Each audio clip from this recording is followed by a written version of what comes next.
Hello and welcome to True Crime Rocket Science, the most authentic voice in true crime. What is the number one red flag that we are seeing in this final footage of Brian Laundrie? What do you see when you look at Brian Laundrie in this footage hours before he commits a heinous crime? Well, it's the same red flag in the Chris Watts case, the same red flag in the Scott Peterson case. And so we're going to examine those cases and then deal with Brian Laundrie. Do you know what it is? Do you know what the number one red flag is that we're looking at here?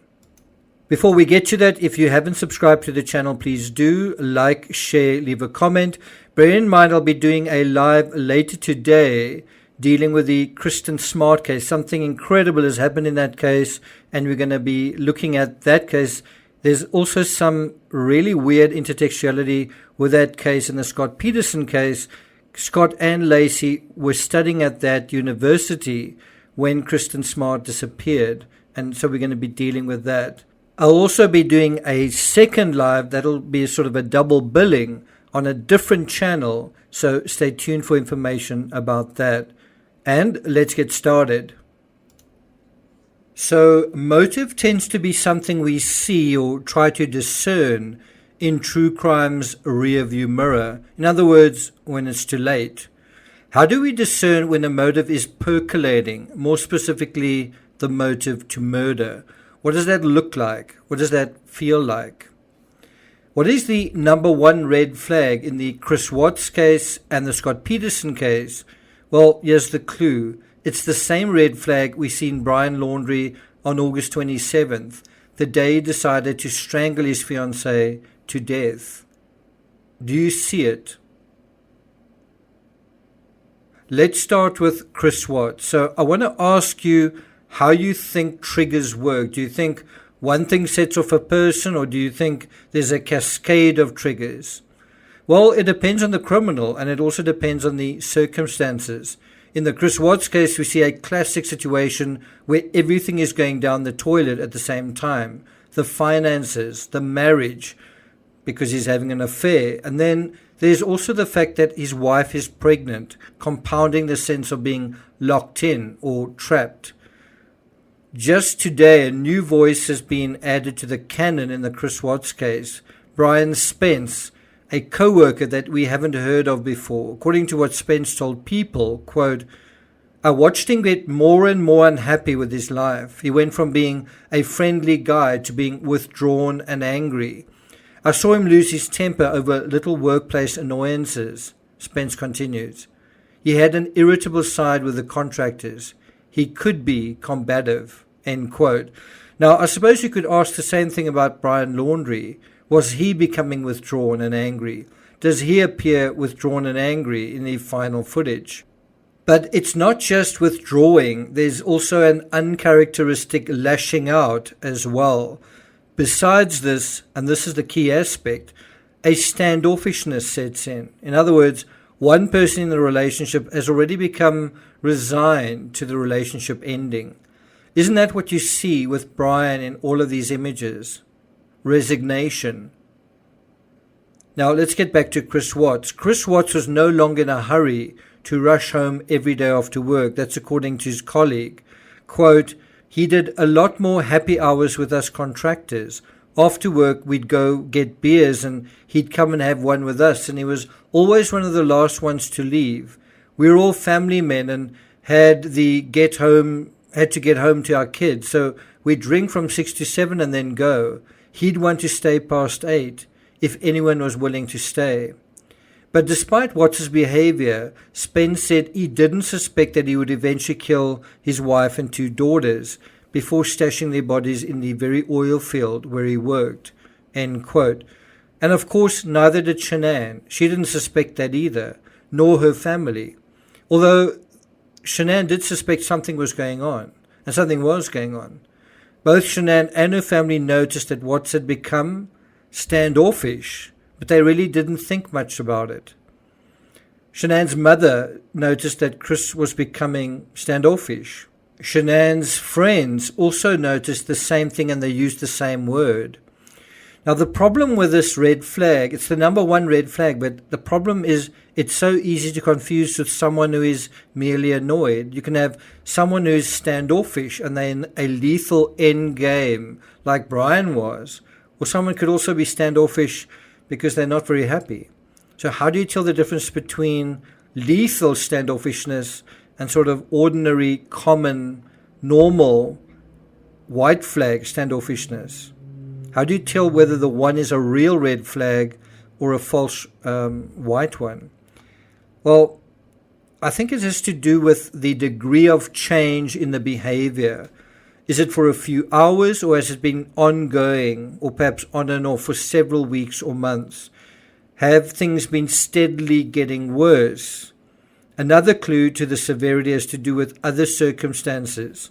So are there big life events that are thrown into disarray, such as the impending birth of a child in the Chris Watts case, or a marriage that is on the rocks, or even an engagement that's on the rocks? If you're in the middle of a situation where a couple should be coming closer together, they should be resolving their differences, but one is instead withdrawing and doing so constantly, there's a constant withdrawal that doesn't really make sense given that things shouldn't be so bad. That is a danger signal. If there's a sustained sense of anger and frustration, then that's ominous too. One of the key factors common to the Watts case, the Peterson case, and the Laundrie case is money, chronic lack of money. An already frustrating situation made even worse, made to feel even more teeth-grindingly difficult. Well, that can happen if the money situation is only getting worse, and there seems to be no way out of that. Now, I made a video about Chris Watts becoming standoffish. I'll put a link to that in the description. But going back to the People article, quote, "He didn't talk about his affair," says Spence, his co-worker, "but he was always like, this or that chick wants to bang me. But I didn't know it was actually happening. I thought it was just talk." Looking back, Spence says that he wishes he had picked up on the warning signs. "He was obviously in pain," he says, "but I didn't know it was going on. I didn't know it was going to end that way. If I had any idea, I would have pulled him aside and said something. But he hid it. No one knew." Isn't that what you're seeing with Brian Laundrie in some of this footage? He's trying to hide it. No one seems to know. Well, Gabby does know. Does Gabby realize how serious it is? Well, it's been getting steadily more and more serious. And Brian's been getting steadily more and more angry. So that is what is so tricky with standoffishness. It's also hidden. It's suppressed. It's there, but can you see it? Well, if you're in denial, and I think Shanann was, I think even Gabby was to some extent, and Lacey was, well, then it's a red flag that can be seen, but you won't see it if you insist on not seeing it. Now let's move on to Scott Peterson. On June 14, 2004, NBC reported on the latest developments in the Scott Peterson murder trial. Quote, "Friends and family of Lacey Peterson have painted a picture of Scott as a cold, distant, detached person in the hours and days following Lacey's disappearance on Christmas Eve 2002. I think one witness said that he'd seen Scott more upset when he'd burned chicken on a barbecue than following Lacey's disappearance. Now, if you think about Chris Watts and his sermon on the porch, Brian Laundrie during the Moab stop, all smiles, but also after his return to Florida, remember when he went camping, we saw a similar smiling kind of detachment after the crimes, where they seemed relieved, even happy. Folks commented that Chris Watts also seemed to be too chipper during his sermon on the porch. Well, have a look at this photo of Scott Peterson. I think it's an interview with Barbara Walters. Can you see how inappropriate the emotion is? He smiles open-mouthed while he concedes the possibility that Lacey might have been murdered. So can you see how inappropriate emotion after an incident can tie hands psychologically with inappropriate emotion before? It's too standoffish before and it's too chipper after. That is something to really look out for in the people around you. Is there emotion inappropriate? Is it often inappropriate? Is it always inappropriate?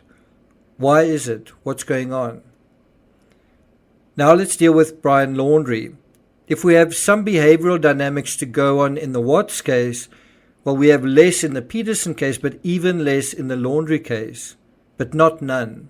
According to People.com, quote, in an interview with People, Cornell University forensic psychiatrist Dr. Ziv Cohen acknowledged he has never met Petito or Laundrie and that he is speculating based on the video. But looking at the couple's body language and interactions with officers, he says Laundrie appears to be cold and calculating. He appears to be trying to figure out what the officers are thinking and what they want. He seems very good at presenting himself as harmless, standing there with his shoulders slouched and his hands held in front of him. But he also has a levity to him, which seems inappropriate. And he even jokes around with the police at one point, talking about Gabby as being blonde-haired and blue-eyed, and joking with the police at another time, joking with the police about whether Gabby is crazy, end quote. Now, what you see in the Whole Foods footage is exactly those two things, cold and calculating. Brian is already in the emotional endgame, and possibly scenarios have already started occurring to him in his head, scenarios he has read about in books. So when Fox News cites experts to say Mary Piglets triggered Brian, what do you think? Are they right? It did, but not within a vacuum. It wasn't just Mary Piglets. There were other stresses too. Not having money,